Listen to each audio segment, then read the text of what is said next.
Nakon što smo izmodelovali ovaj objekat u Revitu, sada treba da napravimo neke osnove pomoću kojih ćemo moći da prikažemo ovaj naš objekat. Tako da ću otići ovdje na ovu osnovu lower level i sad ona nam ne daje nešto preterano informacije. Kao sad jedan prvi problem koji vidim je to što se ne vide ova vrata.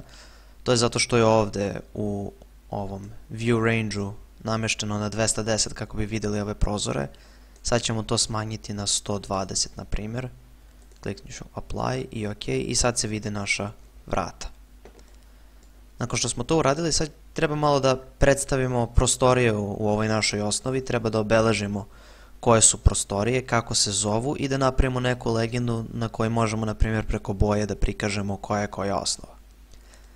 Da bi to uradili koristit ćemo ovu ovdje room opciju, RM je skraćenica, tako da ako kliknemo ovdje i vidite kako se pojavi ova ikonica koju kada priđemo nekoj prostoriji on vidi granice te prostorije i omogući nam da stavimo ovu oznaku za prostoriju na to mesto.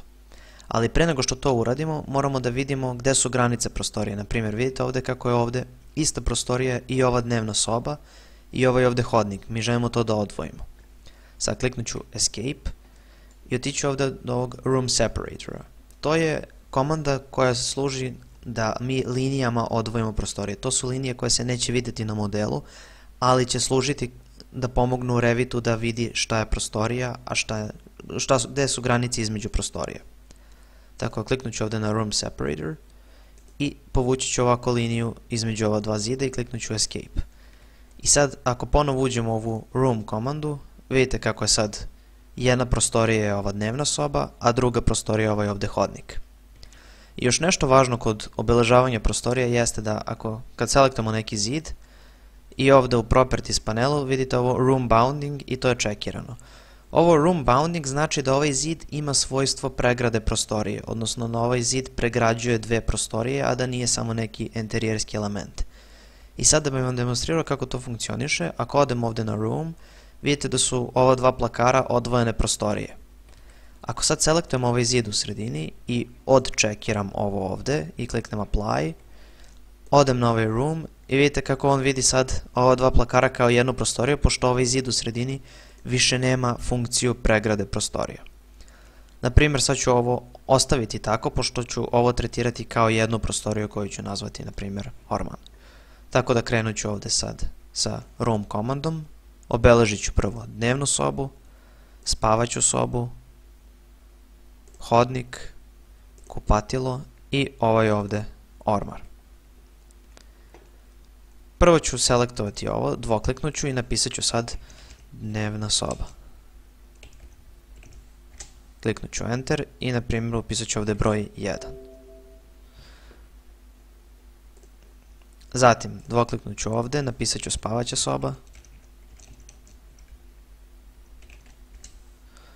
i stavit ću ovdje broj 2.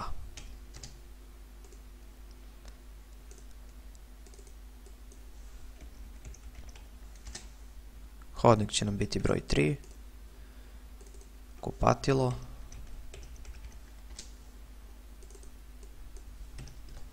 I ovaj ovdje plakar, odnosno u stvari dva plakara koji smo definisali kao jednu prostoriju. I to će biti peta prostorija na ovoj osnovi. Nakon što smo obeležili ove ovdje prostorije, sad ćemo želiti da napravimo neku legendu gdje ćemo malo bolje opisati te prostorije i da vidimo šta je uopšte šta. Zato ćemo ići na ovu ovdje gore annotate karticu i naći ćemo ovaj color fill legend. I kad kliknemo na ovo, možemo da postavimo ovu legendu bilo gde na našem crtežu. Izaći će ovaj dijalog prozor. Prvo ćemo obeležiti ovdje da želimo da prikažemo prostorije i ovdje pod color scheme ćemo napisati da se menjaju po imenu, tako da svako ime će dobiti drugu boju. Kliknut ću na OK i vidite sad. Ovdje imamo imena svih prostorija i ovdje na osnovi nam je prikazano koja je koja prostorija.